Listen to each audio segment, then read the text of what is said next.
čitao prilog sa upravo završenog sabora Čobana u Stepojevcu, na kome je titulu Čobana godine odneo do sada anonimni umetnik Sejo Kalač. A u našu redakciju upravo je stigla nova vest iz Vašingtona. U ranim jutarnjim časovima po srednjeevropskom vremenu, Lazar Hrebeljanović, srpskog porekla, upao je na posed Bele kuće i tom prilikom je uhapšen. Prema prvim najavama američkih zvaničnika, on bi uskoro mogao da bude isporučen sudu za ratne zločine u Hagu, jer je na saslušanju priznao da je učestvovao u borbama na Kosovu, kao i da je lično odgovoran za smrt nekoliko osoba nesrpske nacionalnosti.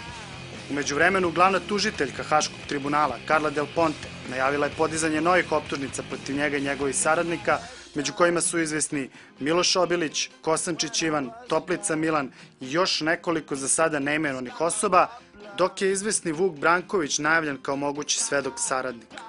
Zahvaljujemo se na pažnji. Doviđenja.